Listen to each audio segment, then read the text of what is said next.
flag salute, please. I pledge allegiance to the flag of the United States of America and to the republic for which it stands, one nation, under God, indivisible, with liberty and justice for all. Okay. We have one item on this evening's agenda, and it is the Mental Health Stabilization Center. And we're pleased to be having this conversation. And Kyle Mangus, and I assume Robin Cole, but Kyle is the Assistant City Manager. So welcome. Thank you, Mayor, Commissioners. I'm going to kick us off with some background, some history, and then I'll let Robin hop up here and fill you in with all the good stuff. But just going way back in the background to the Riley County Mental Health Task Force that was created several years ago. Robin probably knows the exact year, but Commissioner McCullough was a huge part of that. And, you know, there was a greater need and a greater push for something like this as the Osawatomie and the state hospital had more issues with overcrowding. Community hospitals and jails kind of became that de facto housing spot for mentally ill individuals, and I think there was a large push in this community and from that task force to look at how can we find a solution to help address this issue. The state is lacking in addressing it, and it's being pushed down at the local level, so what can we do further? I just want to talk about the mental health co-responder program. The commission helped fund that program with some special alcohol funds year one. Now it's out of RCBD. Captain Muldrip, interim assistant director Muldrip, deals with that with our two mental health co-responders and what they do in the community to help intervene for those in crisis. That's in a partnership between Pawnee and RCPD. That's been a successful program. It's been going on almost 2 years now, about 2 years now. So around that same time frame, this idea of a crisis stabilization unit or a center was discussed. That place for individuals to stay, get treatment, get stabilized, get back in the community and not spend time in jail or take up hospital rooms. All the conversations revolved around voluntary check-in and staying for a brief time period up to a certain day period. I have 10 to 12, but that seems long, but could be. So as this further conversation occurred, there were some partnerships that started to form. The city, Riley County, Potawatomi County is not listed on here, Geary County, Junction City. There was a lot of discussion. There was two commissioners, Commissioner Dotson and Commissioner Reddy, were involved in a lot of those conversations. And the state of Kansas started to take an interest. They started to realize that maybe they don't have the solution at the state level, and how could they started to take interest in these regional mental health stabilization centers. There are examples of them across the state already in Wyandotte County and in Sedgwick County, and then with this proposed center, there's other interest in western Kansas, Salina, Topeka. So the legislature did decide to set aside $2.8 million in funding for these centers. And through those partnerships and working with KDADS at the state, with Secretary Keck, this group kind of went with them to propose this idea of a facility and the importance of it and how it could treat mental health issues in this region. After that point, Robin Cole and Pawnee Mental Health sent a $725,000 funding request to the state to help assist getting this facility and this operation going. Jump in if you have any questions or comments through this. So then in July of this year, the state announced a grant contract being awarded to Pawnee to help create this new center, and they actually awarded the full $725,000 grant. So that grant, which Robin helped correct earlier for me, is 13 months out of their fiscal year 18. They're on a fiscal year versus us on a calendar year, January to December. And that grant has no stipulations as far as use. It can be used for purchasing, rehab of a facility, or operations. The actual facility itself, that's some of the background. any questions or comments on the background, Commissioner Dodson, Commissioner Reddy? I mean, you were involved in that process. So in the facility itself, I think, and Robin will probably speak to this, but the idea was, what's the right mix? How many beds do we need? What's the need for it? And I would say at this point, we're not really sure. We know there's a need, and there's an idea there. And what I've gotten from it is that the 6 beds with a mix of crisis observation and crisis stabilization, which I am not an expert in. I'll let Robin speak to that. But what that right mix needs to be. But again, the facility wherever it was located needed to be voluntary only. There is state law that Robin had filled our group in on, that you could take involuntary check-ins, but there was no regulations for that yet. So that's something that the state is working on. At this new 6-bed facility, there's an estimated 21 employees that would be employed, anywhere from techs to managers to mental health APRNs. So some of the commission actions revolving around this, I just wanted to highlight. We did write a letter of support for their governing board in their efforts to establish this center. That was after they had, received the grant, and we wanted to move things forward. We also had a 2018 goal to help support this concept of the Stabilization Center to improve those services / facilities in the region. That was one of our 2018-19 goals. And from administration and legal, Katie Jackson's worked a lot on this as well, trying to work through the agreements with Pawnee and how this might come to fruition. So when it came down to the facility itself, we looked at a lot of different options, probably more than what Robin wanted to look at. But we looked at how could this facility come to be, where could it be located, how could it be zoned. One option thrown out there was for the city to purchase the facility, or the county. Any governmental entity to purchase and then try to either lease back long-term to Pawnee to pay the debt off. There's some challenges with that, with long-term ownership and how that changes hands with public money. There was, so I think that was something that Pawnee did think long and hard about, but I think as of now decided that wasn't really the route they wanted to go. Another option was the city kind of acting as a fiscal agent, similar to how we've treated, say, the regional council for their grant they recently got. They weren't getting paid regularly by the federal government. They wouldn't get paid for 6 or 8 months, so they needed a cash flow in between. And then when they would get paid, they would pay us back. That decided we wouldn't really benefit from that, because the state of Kansas actually finally came back and said they would reimburse every 30 to 60 days and not a longer time frame like they initially had said. So we wouldn't really benefit them more, because that's the same time period we would pay Pawnee back. So there wouldn't be really any cash gap for them would be needed.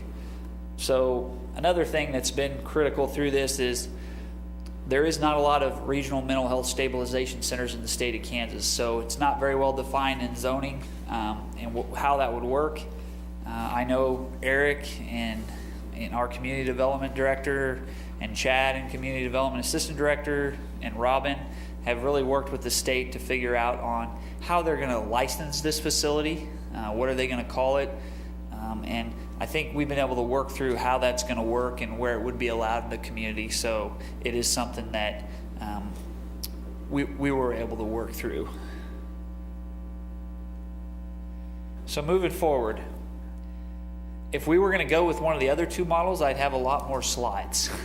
But Pawnee has decided that they wanted to look to purchase a facility and then work with their 10-county region on a sustainability model, which I'll let Robin talk about, but the state requires the sustainability plan for the future.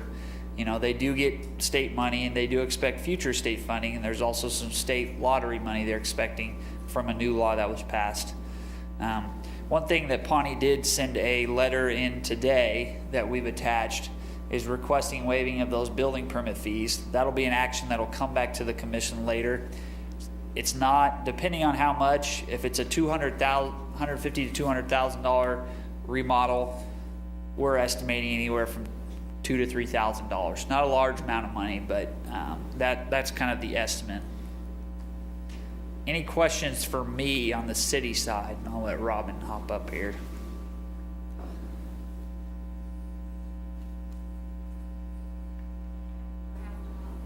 Kim.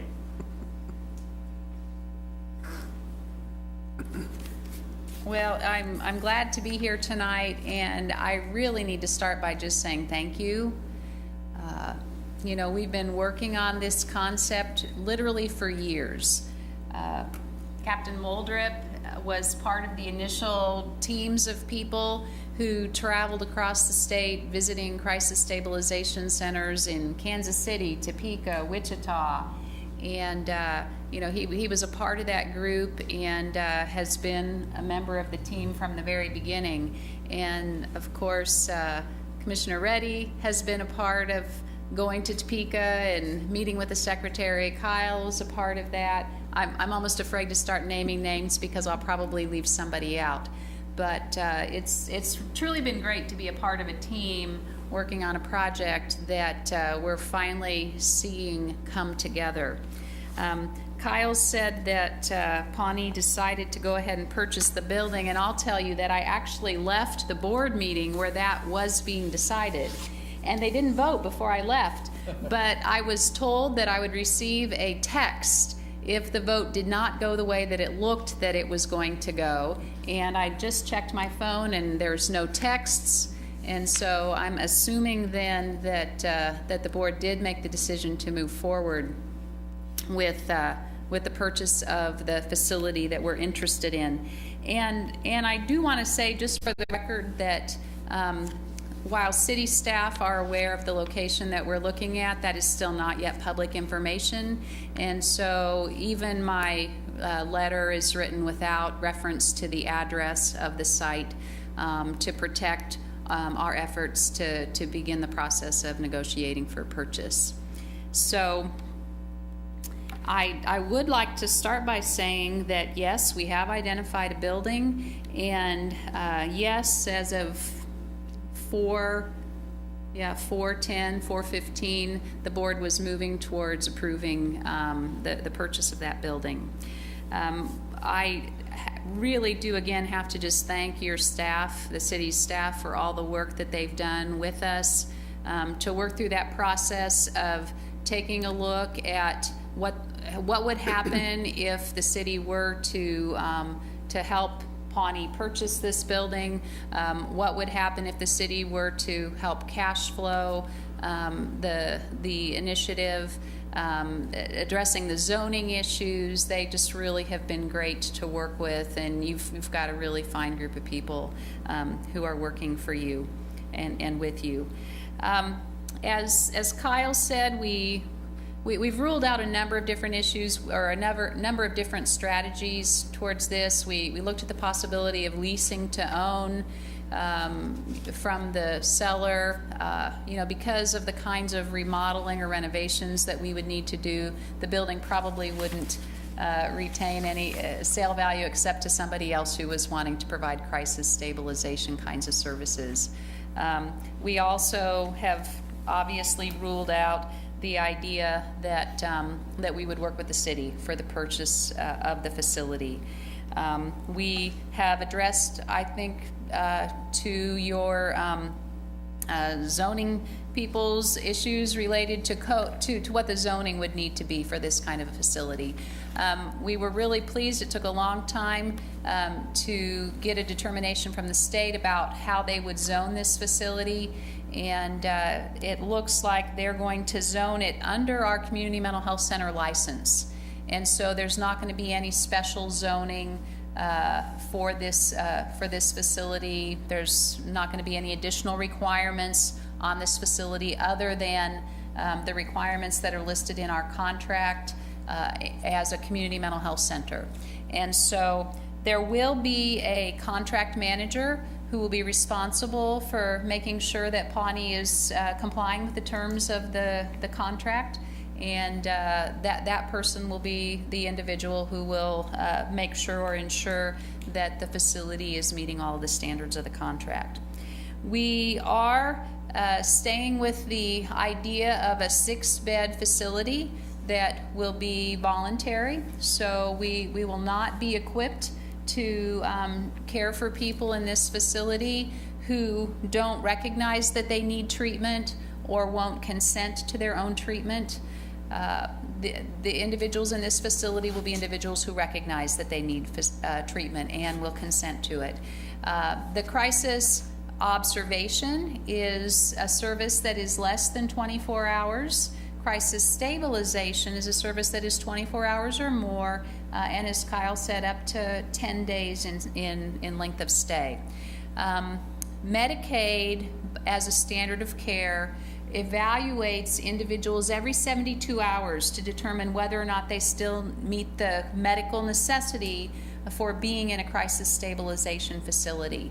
And so even though we're estimating that only about 23% of all the people who use this facility will have Medicaid, that's a standard of care that we will apply across the board to all individuals who are admitted to the facility. So they'll first of all be evaluated to determine whether or not that is the level of care that they need. We don't want to admit people who need a higher level of care, hospitalization, for example, nor would it be appropriate for us to admit people who don't need that level of care, but who are able to really function on strictly an outpatient basis without an overnight stay. So it'll start with that assessment process that'll be done by a qualified mental health professional, which means somebody who's licensed to practice as a therapist in the state of Kansas at least the master's level. That kind of a person might be a social worker, they might be a psychologist, they might be a marriage and family therapist who has the authority to diagnose and treat. And then if they are evaluated and viewed as being appropriate for admission to the facility, they'll be admitted then for up to, again, either 23 hours or up to 72 hours, at which point there would be another reassessment to determine whether or not they had a continued need for admission. We, as the PowerPoint that Kyle showed illustrated, we've been committed $725,000 from the state of Kansas. That's to cover both the startup costs of acquiring the facility, of doing any remodeling of the facility that needs to be done, as well as paying for operations of the facility. Particularly given that we know that 77% roughly of people who are admitted are likely to not have health insurance that will pay for the services that they receive at the crisis stabilization facility. And to give you a sense of where we got those numbers, what we did was we looked at all of the crisis evaluations that we did in 2016 and in 2017, and we looked at how many of those evaluations for crisis services were individuals who had Medicaid, who had another commercial insurance, or who had no insurance at all. And that's where we saw that it was only about 23% who had Medicaid, and then 77% had no insurance that would pay for a stay in a crisis stabilization unit.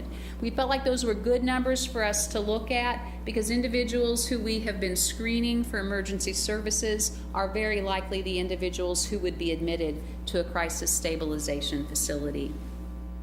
We have not yet submitted, or let me back up just 1 second and say that our first payment from the state will come after we submit an updated budget and a timeline for when we think we'll be able to actually open our facility.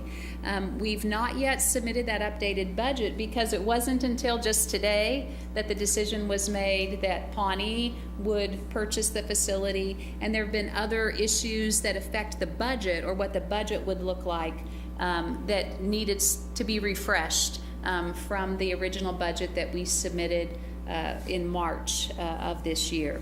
So now that we have ruled out issues related to how we're going to acquire the facility, now that we have ruled out issues related to whether or not the city would be a fiscal agent for us, now that we've made the decision about how we're going to move forward, we're in a position where we can finalize the budget, we can finalize a timeline, we can get that sent in to the state, at which time they will give us 25% up front of the total $725,000 that we can then begin to use to move forward with the project.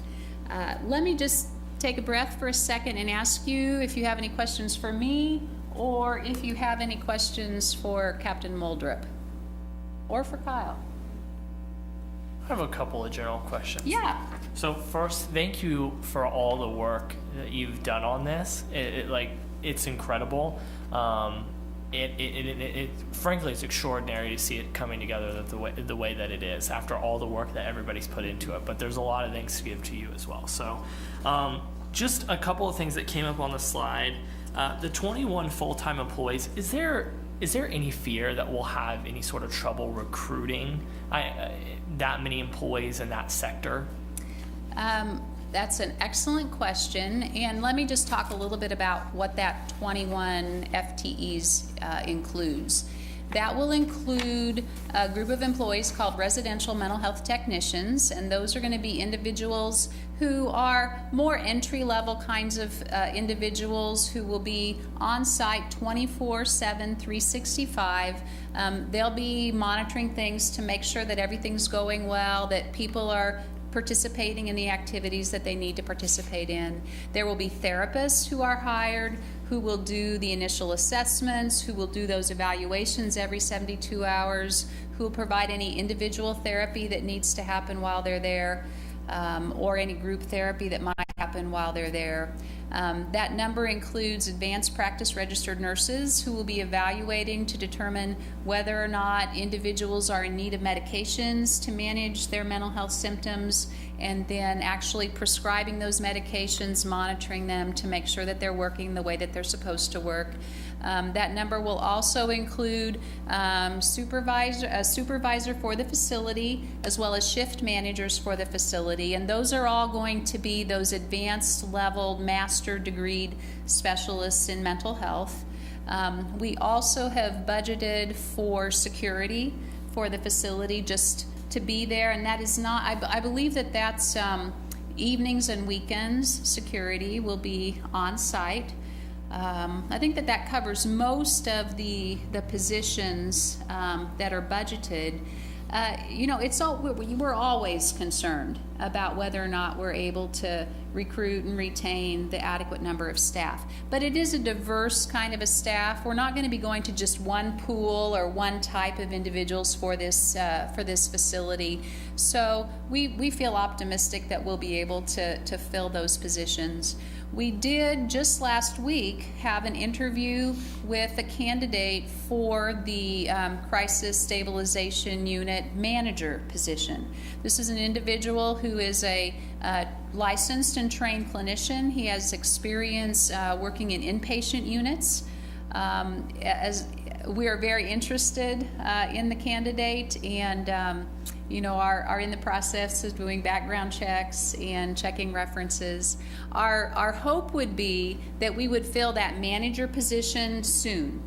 We're not at all concerned that it's months out, from an opening date, because that person's job is going to be to in some ways replicate some of the activity we already engaged in, which is visiting Wichita, visiting Topeka, visiting Kansas City, meeting with those centers, having that opportunity themselves to find out what works, what doesn't work, what are things to look out for. That person will be the one who will be taking the contract, turning it into our policies and procedures, investigating what needs to be done in order for us or putting that all together so that we can be sure and be compliant with the terms of the contract. And then that individual's job will also be then to recruit, hire, and train all the individuals who will be working in the facility.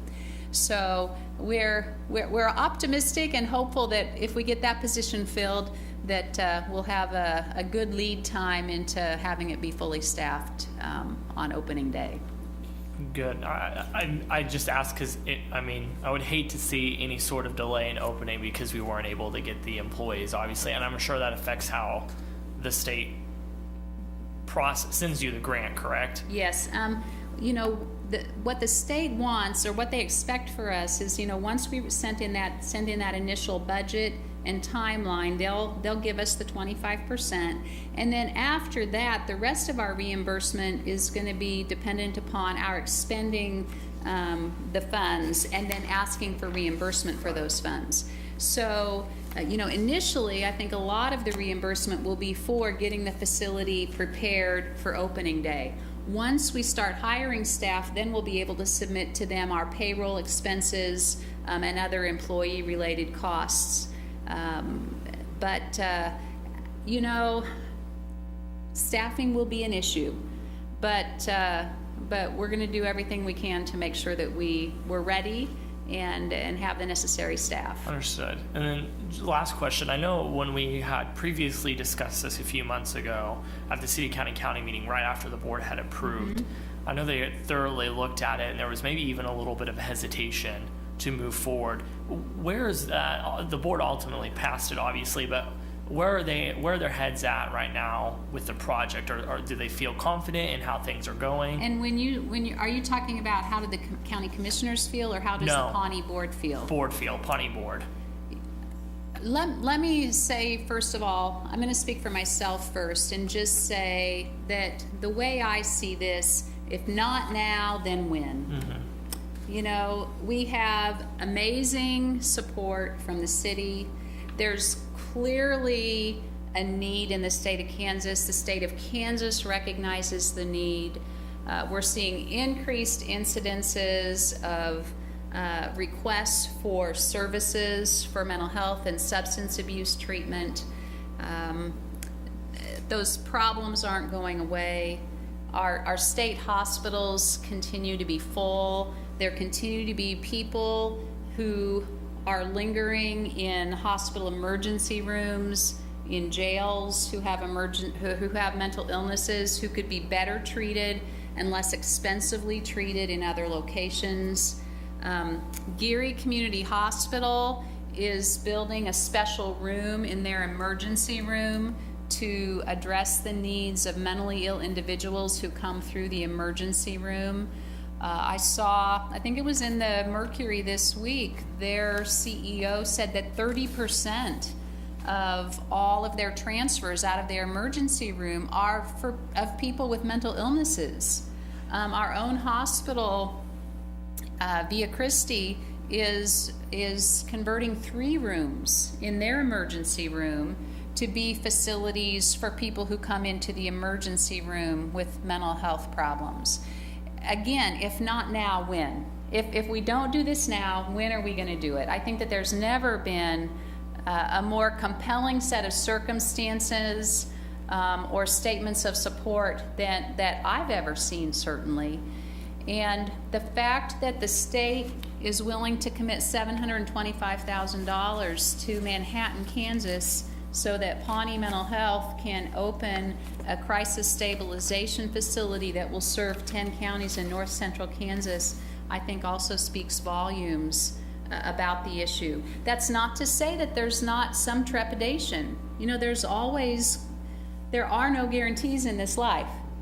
And so even though all of these things are together, moving forward really is an act of faith that all the parts and pieces that need to be here together are going to be here together as we continue to move forward. I probably said more than you wanted me to. Thank you, I appreciate it. Yes. Robin, I wondered about right sizing for our community. And I know in the very beginning, I recall hearing that you were after like 3 beds, and now it's 6. And I imagine that there's some room there for the future to grow a bit anyway, not a lot. How soon do you think that you would have to accommodate additional numbers of patients? You know, from when we first put together the proposal for the state, we put together a proposal that anticipated that 3 of the 6 beds would be used at all times. And so we estimated about a 50% occupancy. And we built a budget around 50% occupancy. And as I talked to my peers across the state who have mental health stabilization units in their communities, they said, "Oh, Robin, you are not going to be 50% full. You're going to be 100% full." Once your community members are aware, once law enforcement is aware, once the hospital is aware that this is a resource in the community, then those individuals who are in the jail, who really don't need to be, who shouldn't be, those individuals who are in the emergency rooms who don't need to be, who shouldn't be, will be at the crisis stabilization facility. And so just, I'm being told that I should expect that it'll be full sooner than I thought that it would be full. You know, and the question of whether or not we expand beyond 6 beds, I think it's going to require some experience. I think we're going to have to see what happens. I think we're going to have to see, again, what the demand is and whether there are financial resources to help support whatever the illustration of demand is. If we find that we're full and the Riley County Police Department still has more people with mental illnesses in the jail than they feel ought to be, if we see that we're full and the emergency room is still saying we have far too many people with mental illnesses in our emergency room who could be better served someplace else, I think it's that kind of information that'll help us make a decision about whether or not it's time to expand the facility. Has there been any movement at all by the state? I know that they pulled one wing or some beds. They got the Medicaid CMS certification, but that was like a year ago maybe. So has there been any other movement on their part at all? There have been some increases in the occupancy or in the bed availability. So I think there have been 2 different periods of time where the state made small adjustments upward in the census or in the number of people who were allowed. And I'm certainly not hearing about some of the 3 and 4 week delays that some people had in getting admitted to the hospital. So I think that there has been improvement in access to treatment. We still, though, have people who are waiting 24 hours and longer for admission, but it's not like it was a year ago or a year and a half ago. There was just such a deficit that 6 it seems like a drop in the bucket compared to what the needs are, but we have to start, and I'm sure we'll go on down the road for some years. Okay. So you'll have another money next year in year 2 and in year 3. Well, that's a good segue. Let me Yeah. talk a little Okay. bit then about sustainability and what sustainability of this project looks like. Robin, just Yes. 1 second. Yeah. I was going to say, I think Captain Muldrup may have another engagement. I just want to know if you wanted to add anything to this before you have to leave. Not necessarily, just in case people here had questions. One thing I'll add is the folks in the jail and the folks going to Osawatomie, et cetera, really won't be participants in something like this because that's involuntary. Now, some of our jail, they have criminal charges as a result of some of their mental health, so that I think can be alleviated. But I think the goal here is that folks won't get to that point, that we increase those numbers that have to go to Osawatomie, that when they're recognizing they're having trouble, they have a place to go. Right now, unless you draw that line in the sand and they step over it and get committed, there's not much help for them, even though they recognize they need help. And that's where I think this is going to be critical, that will help those who want to get help but have nowhere to get it. And so preventing people from us having to draw that line, make the arrest to solve a problem because there's nowhere else to take them. Your census at the jail is usually 75 or 80 people. Yeah, it's about 79 right now. Pretty consistently. Do you have any thoughts yet on what that might drop with the additional resources? It's hard to say. I don't know it's hard to say that because sometimes the criminal approach to stuff still occurs. That crime occurred and we need to act on it. I do know of a couple situations where we've had people that, if we could have convinced them to go, and that's where I see law enforcement getting involved here, and the co-responders responding to a situation where a person's in crisis, and we're able a lot of times to talk someone to go up to the hospital voluntarily, but some of them don't want to go there. This type of facility, I think, is going to be better, and we can encourage them to go there. So we may be able to go, all right, this criminal charge we can write up, send up, we can maybe work with them on it if they'll go to this, kind of hold it over their head. If you don't get this help, then these things are going to happen. It's hard to say if the jail occupancy will go down. It's potentially, I would think it would, but that's kind of what you don't know, what you prevented, you know what I Yeah. mean? Well, and having both options here in the community, both Right. voluntary and involuntary will be. And I think that's probably the biggest one, is it's really serving the community better. You know, to me, we got to reduce the jail population. That may be a byproduct. We need to serve an underserved element in the community that's just growing tremendously. And this, with our co-responders, will just fix us up pretty well. Yeah, no, I work hand in hand, I think, very well. Okay. Thanks. Any questions for us? Just on, maybe Ron and could arrange for an update on the co-responder program at some time in the future, at least when we've reached, I think we're past the 1 year mark anyway. So I know that one of the things we really wanted was data, as I recall. And so we may be getting close to the 2nd year, I'm not sure, Yes, but we'll be able to, we're always curious. So when you get a chance They're maintaining and that all have the a time, talk, so. you know, Yeah. 20 minutes or something. Yeah, I that'd think be great. actually Matt Myers is Yeah. probably the person to that. Okay. He's the overseer of it with Pawnee Mental Health, and they keep their Yeah, stats. so, Absolutely. okay, So I can come back and bring Matt with me. and Okay, we can- there you are. We can do that. both of you, that's right. Yeah, yeah. okay. You said. Anything else for? Just wanted to say thank you for Yeah, taking your thank you. time to come here. I just asked you this Yep, morning, no, I so thanks appreciate for it. making it available. Thank you. Thanks. Thank you. I appreciate Kurt's remarks about how this will or won't impact the jail, because it's so important that the community understand that this facility will not end individuals with mental illnesses who are in the jail, because there will be individuals who do commit crimes who fall into the custody of law enforcement and who have to be in the jail rather than in the crisis stabilization unit. There also will be individuals who will need hospitalization. They will not be appropriate for the crisis stabilization center. And so it really is, it's part of a continuum of services that are needed in the community to serve all the different levels of need. All right, thank you very much. Thanks. So back to that issue then of sustainability. In the first year, and you know, the first year originally, we had anticipated a budget of about $1.3 million. But then when that first year, because of the delays in receiving confirmation of funding from the state occurred, and because we then started looking at a 6-month operational period of time rather than a 12-month operational period of time, the expense budget dropped to just a little bit over $1 million. Really for the first year of funding, but about 6 months of operations, if we are indeed able to open on January 1st.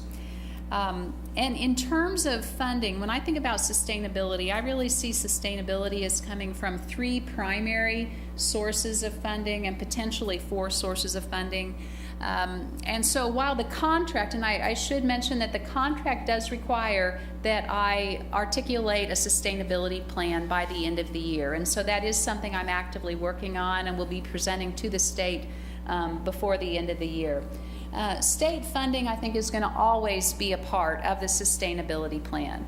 And there were 2 things that happened this legislative session that I think are important to note. The first is that the lottery vending machine bill was passed. And what the lottery vending machine bill does is it adds, and I do have to remark here that I've discovered additional information. My understanding had been that it added $3 million in fiscal year 19 and $6 million in fiscal year 20 and every year thereafter. But as I was doing some research, I kept finding the number as being $4 million in fiscal year 19 and $8 million in subsequent years. So I think my initial information may have been wrong. I've not been able to replicate or find that $3 million figure since I've been looking for it. So in fiscal year 19, potentially there could be $4 million that goes towards community crisis stabilization units. But on August 31st, I spoke with KDAD's Financial and Information Services Commissioner, Brad Ridley, and he pointed out really, I think, what is obvious, which is we don't have lottery vending machines yet in any of our stores. And there's not going to be money from the sales of lottery tickets from vending machines until those vending machines are out and about and the public is able to access them.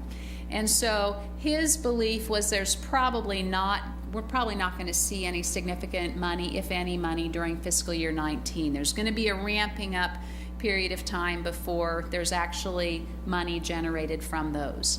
So it's very likely that fiscal year 20 would be the first year where we would see money coming into the community crisis stabilization units from the lottery vending machines. The other thing that happened this last legislative cycle or legislative session was that in the budget bill, there was language that focused on funding for community crisis stabilization centers. And the bill specifically listed 4 crisis stabilization centers in Kansas, and that was Kansas City, Wichita, Salina, and Topeka. And it listed the dollar amounts that those crisis stabilization centers would receive in fiscal year 19. Again, it did not list Manhattan, and I assume that that's because our contract with them wasn't finalized yet. Later on in that budget bill, and I have a copy of the actual bill with me if you're interested in seeing that, the language says no crisis center shall receive an amount of monies from KDADS that is less than the amount that such crisis center received in fiscal year 18. Okay, so the law says no crisis center shall receive an amount of monies from KDADS that is less than the amount that the crisis center received in fiscal year 18. Well, in fiscal year 18, or at least from fiscal year 18 monies, Pawnee Mental Health received $725,000. But in that same piece of law bill that was passed into law, Pawnee Mental Health isn't specifically enumerated. So I think there's a conflict possibly in the law. I did speak to the KDAD's Financial and Information Services Commissioner about this, and also to Deputy Secretary Susan Fout. Commissioner Ridley said probably no money in fiscal year 19 for Pawnee, but I want to work with our legislators on this. I want to be able to point out to them that the law says that crisis stabilization centers that were funded in 18 will not receive less in 19, but then also point out that Pawnee wasn't enumerated, but that I believe that was because we didn't have a signed contract yet. I feel like we're going to need to advocate pretty strongly that Pawnee Mental Health should be treated no differently than the other 4 community crisis stabilization units that received funding in fiscal year 18, and the law calls for that. The law says that. Part of why that's especially important is I'm anticipating that there will be a funding gap for this crisis stabilization center between July 1st of 2019 and December 31st of 2019. And part of why I'm anticipating that is that we have the $725,000 that is through June 30th of 19. And I'm going to be working with our counties on a sustainability plan that is comparable to a plan that the counties have in place with the North Central Kansas Regional Juvenile Detention Facility. And I'll talk a little bit more about that here in a minute. But that's going to take some time to work out with the counties. And that very likely would not be something that could be implemented until January of 2020. And so if I have this next year to work with the counties, addressing the sustainability of this from their perspective, putting together a plan similar, or an interlocal kind of an agreement that's similar to the agreement that they have to fund the North Central Kansas Regional Juvenile Detention Center, they're not going to have the opportunity to consider that within the context of their budgeting until about a year from now, or 9 months from now. So there's that gap that I'm concerned about for the last 6 months of 2019.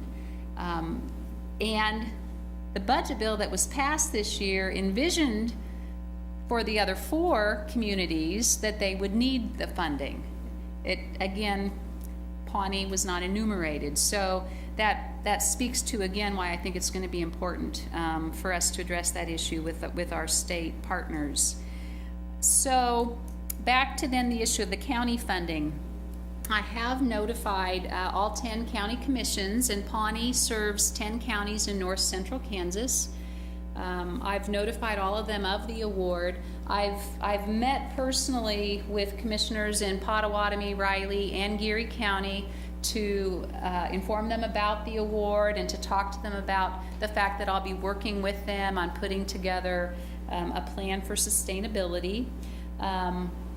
It has been recommended to me from the county commissions that I look at the North Central Kansas Regional Juvenile Detention Facility interlocal agreement and use that as a model for funding of the Crisis Stabilization Center. 9 of the 10 counties in Pawnee's service area are a part of that interlocal agreement. And so 9 of our 10 counties served already have familiarity with that kind of a model. They're already partners in that model for juvenile detention. And so I'm hopeful that there aren't then going to be format or kinds of issues to have to, or issues related to fairness or equity, that kind of thing to address with them. To be able to just address the idea of, do you think that the members of your county should have access to this kind of facility, and what kind of resources are you willing to contribute to it? I'd like to be able to have that be the core of the discussion, rather than what's the model going to look like, or what's the model going to be that we're going to use. And the fact that this model is already, it's been in place for decades. And so it's a tried and tested model. And so for that reason, I'm very hopeful and optimistic that that's something that the counties will feel okay about. And so within that model, there's the idea that the participating counties would pay a certain amount of money to support the crisis stabilization facility based on utilization. The model with the North Central Kansas Regional Juvenile Detention Facility takes a look at average utilization for the past 5 years. And then so the amount that each county pays is based on that. They also then have a fee for service for counties that don't contribute towards that base funding. And so that would be, I think, another model that we would look at too, would be a fee for service for counties in our service area who maybe don't want to buy in or become a part of that agreement. But that would be their way of helping support it whenever someone from their county was referred for use. And then, depending on what the demand for the service is, depending on if there's any room, if there are any vacancies, then I think having a fee for service agreement for counties outside of Pawnee's service area would be another possibility. And as a frame of reference, Pawnee has an agreement with Shawnee County. And our agreement is with Vallejo Community Mental Health Center in Topeka. If we refer someone who has Medicaid to their crisis stabilization facility, then there's no financial responsibility on our part, because Medicaid will pay for those services. But if we would refer someone who needed crisis stabilization services to Shawnee County, they charge Pawnee Mental Health $1,200 a night, which means we don't refer people to Shawnee County because it clearly is outside of our ability to pay $1,200 a night for someone who needs crisis stabilization services. But I can also understand why Shawnee County taxpayers don't want Riley County sending people to Shawnee County for services that Shawnee County taxpayers are supporting financially. So that, though, would be a model that we could also follow. We could charge a different kind of a fee, set a different kind of fee for counties outside of our service area who needed a facility and who were willing to pay whatever that rate was for accessing the facility for individuals from their counties. The third area, so sustainability includes state funding, sustainability includes county funding, sustainability also then includes fees for services. And so that's where we circle back around to those numbers where we see that 23%, based on our past experience, will have Medicaid, which will pay for the services that they need in this facility. 43%, again, based on our experience in 2016 and 2017, will have other commercial or private insurance that will pay for their medication evaluations, their medication services, that will pay for their assessment or evaluation that's done by a trained therapist. 77% are going to be uninsured, and what we'll be looking at is a private pay kind of a model for those individuals who have no health insurance. I don't have high hopes that we would be able to collect very much from individuals who have no payer source at all, but I think that at the very least we need to have some sort of a fee structure, probably similar to what we have at the mental health center. For individuals who don't have Medicaid, who don't have commercial insurance, we have a sliding fee scale that's based on income and family size, and it conforms to the federal poverty guidelines. And so individuals who have lower incomes, higher number of dependents are going to pay a smaller kind of a fee, or they'll be charged a smaller kind of fee. A lot of times we don't collect anything, because some people can't afford to pay anything. But I think that there would be an expectation on the part of our county commissioners, on the part of the state, that we would make some attempt to try to collect some kind of fees from individuals who utilize this service. I just, again, don't hold out hope that that would be a significant source of revenue to support this service. I expect that a lot of people who use this service might be individuals who lack the capacity to pay for the service that they'll be receiving. And then I guess the fourth potential area would be the possibility of charitable contributions for people who are particularly motivated and to support this kind of a program in our community, and who for personal reasons feel compelled to support mental health services for people who are in acute distress and who are needing this level of care in Manhattan and in the surrounding community. So I see it primarily as a three-legged stool between county support, state support, and fees for service.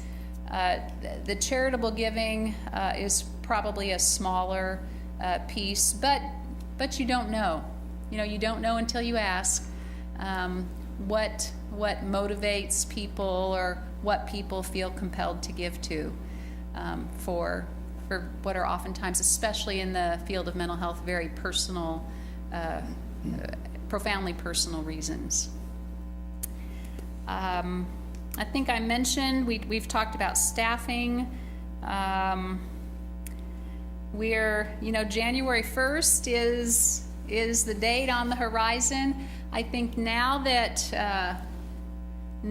our board has acted and all the pieces are coming together, I think we'll be able to put together a more realistic time frame, and we'll be able to take a look at just how realistic that is.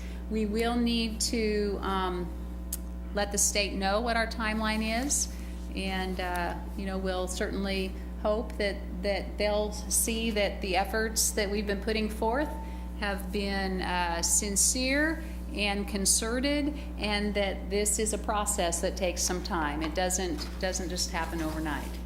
So, what questions do you have for me? I don't have as many questions since you made this a lot easier on us. Good. But I do want to just make a few comments. You mentioned Karen, you mentioned the Riley County Mental Health Task Force, and Karen McCullough, when she was county commissioner and then again city commissioner, this has been in the works for years, even before I came onto the city commission, with a lot of providers at the table and mental illness being the issue that it was.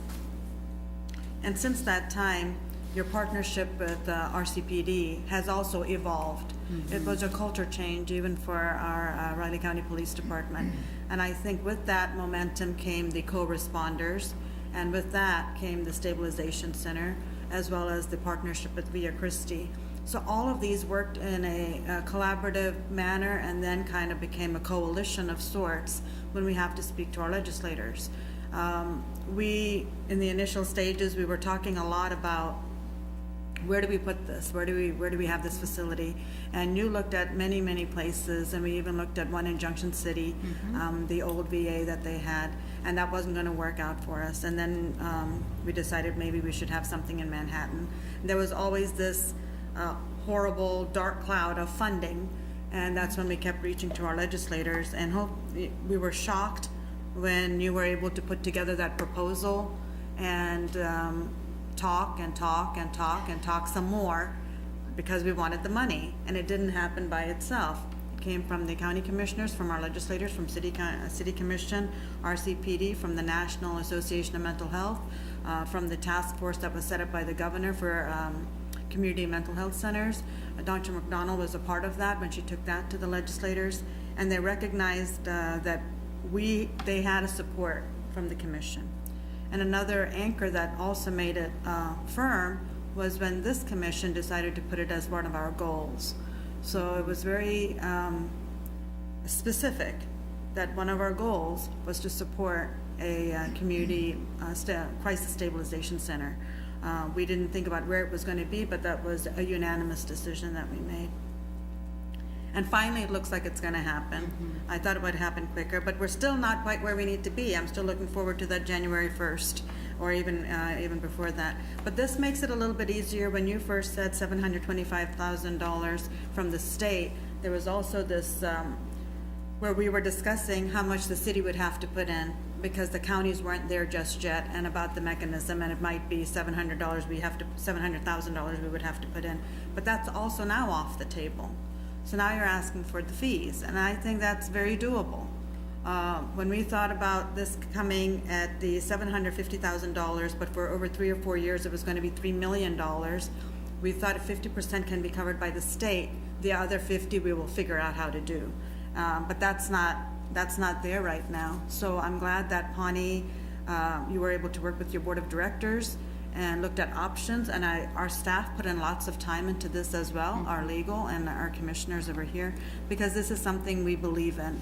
And it came because of the statistics that we saw from our co-responders and what was not happening at Osawatomie, and we had a call from our community that this is something we wanted. Having it funded and bought by Pawnee Mental Health is also good for all of the other counties that you work with. So it doesn't belong to the city of Manhattan. It belongs to Pawnee Mental Health. And I think it's located here, but it belongs to you.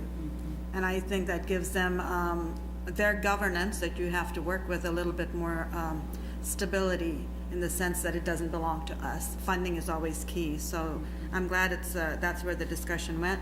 The fee structure I'm comfortable with. You talked about the three-legged stool according for this stabilization center, the county funding, the state funding, and the fee structure. I'm comfortable with that. The sticker shock of the huge amount that we were thinking about, we might need to dedicate where we're going to get that money, that's been removed. So this seems like it's something that we can do.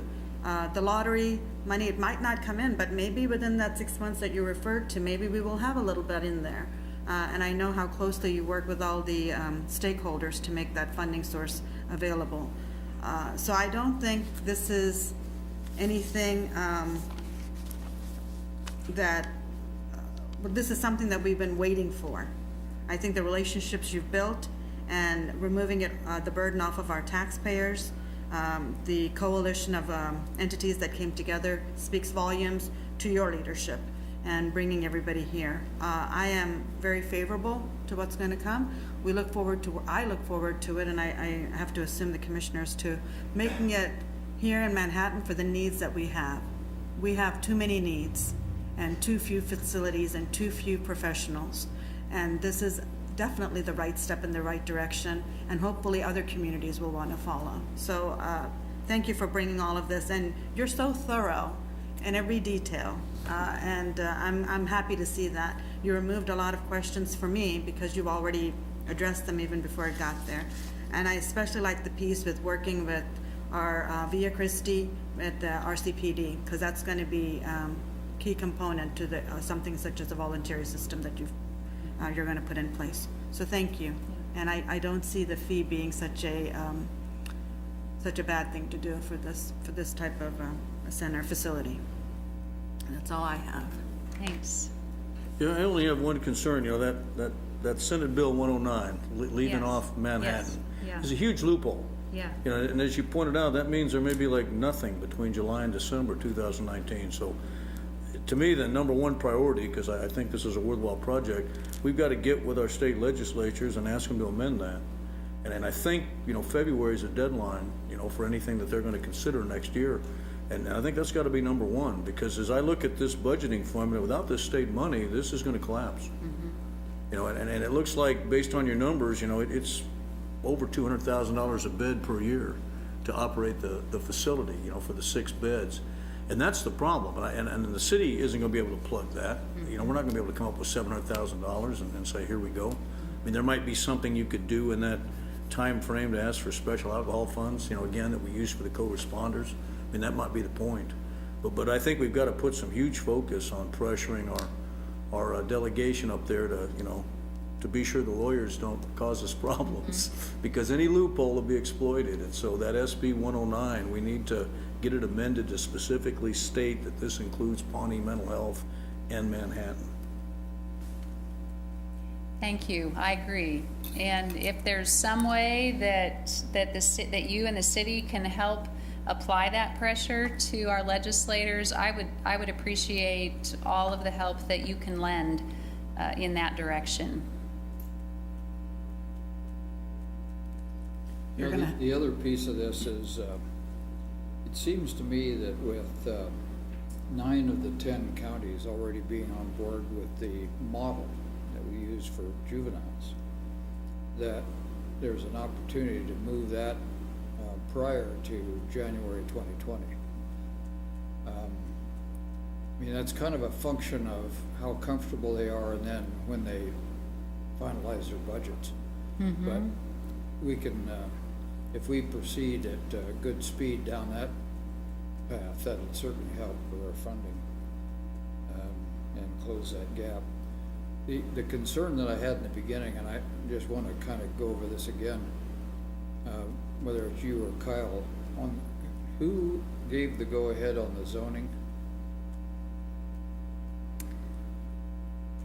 So the zoning, when we say zoning, there's 2 different things. Zoning is a function of what you do in the building. So what we needed from the state, and that was the thing we waited on forever, is what was the state going to license her facility as? Were they going to call it a hospital or not? Or what it was it going to be called? Because that in turn triggers community development and Eric's staff to look at, okay, what are the operations that are going to occur here and how can we zone it? So once we were able to actually work with the state on what they were going to call it, what we got it to, we can look at our zoning districts and we said, well, in the areas that we're kind of interested in being in, it would be allowed. So we could look at those uses. So that was kind of some of the issues we dealt with zoning. It was more communication from the state on how they would do things. And what is the title that they gave to this?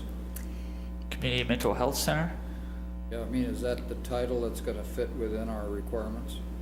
Yeah, well, yes.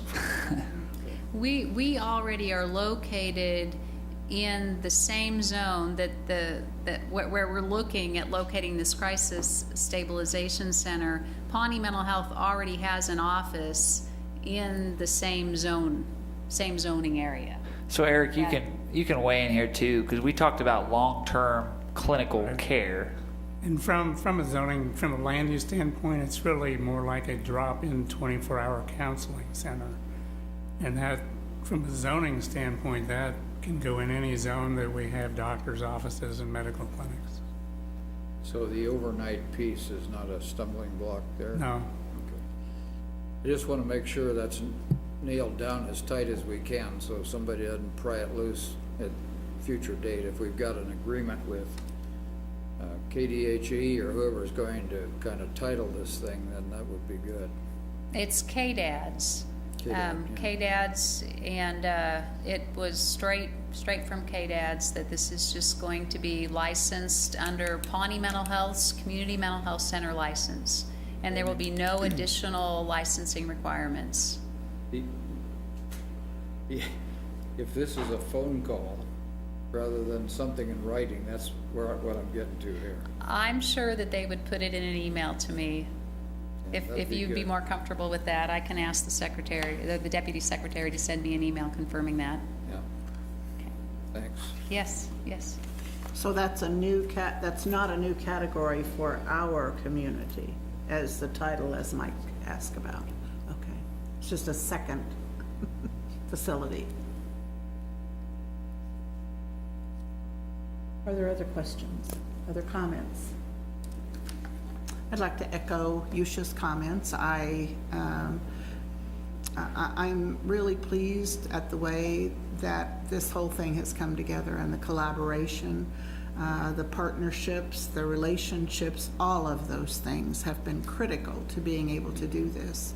And our community will be so much better for that success. And really, it's a cause for celebration. Yeah, it is. It's a big deal, and so we can, and I appreciate the role that Kyle and Eric and Ron and the whole of the city staff have put into it. From our part, we can compliment them, and we appreciate your kind remarks too about the staff and how well this has come together.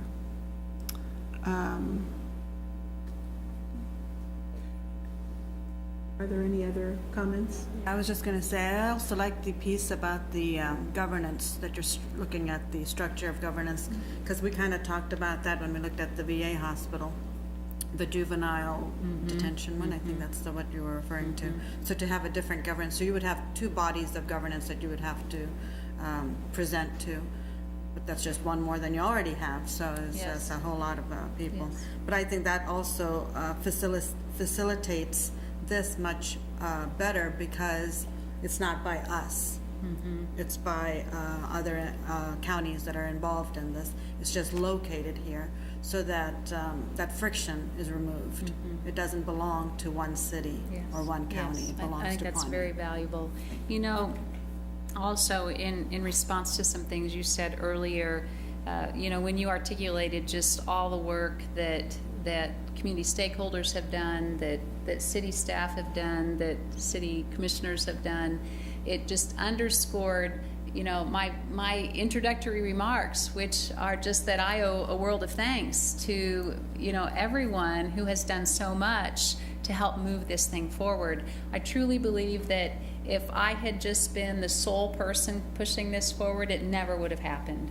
And so it happened because everybody worked together and did what they could to help move it forward.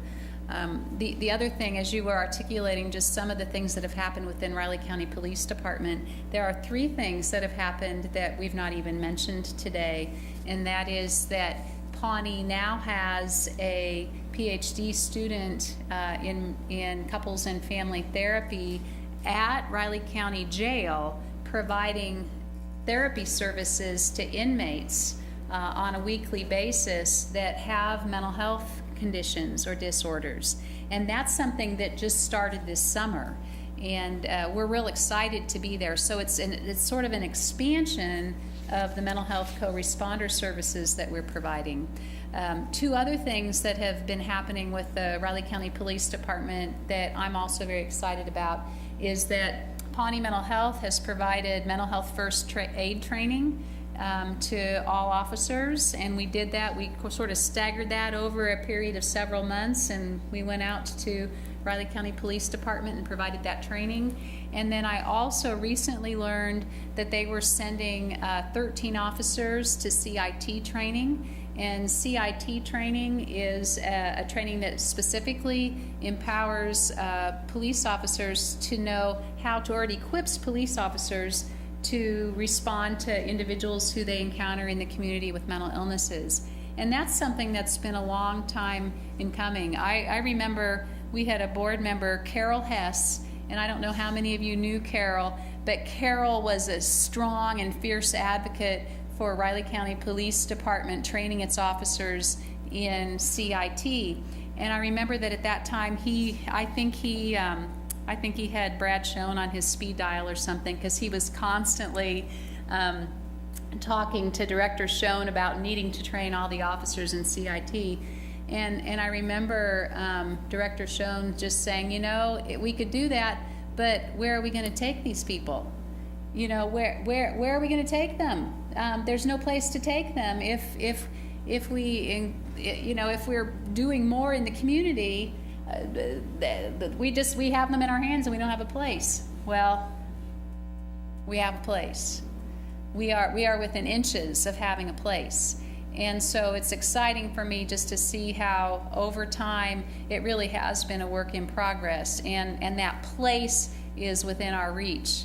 And there will be a place that the Riley County police officers can take individuals who don't need to be in jail and who don't need to be in the hospital, but who need an opportunity to be observed and stabilized, hopefully to avoid hospitalization and to avoid incarceration. And so I just, again, have to conclude by saying, if not now, then when? If not now, then when? We're going to give you a chance to go check your phone for your text. And I'm going to ask if there's anyone here that would like to make public comments, if they would come forward, please. Seeing no one, I'll close the public comment period. That would just kind of be the frosting on the cake tonight. No text saying that the vote went south, so. Oh, only if they said no? They were only gonna tell me if they said Then no. it's a done deal. It's a done deal. Yeah, okay. It's 6:45. Okay. Okay. Robin, we all thank Thank you you. very much. And I don't think there's any further business, so I'll adjourn this evening's meeting. Thank you so much. Thank you.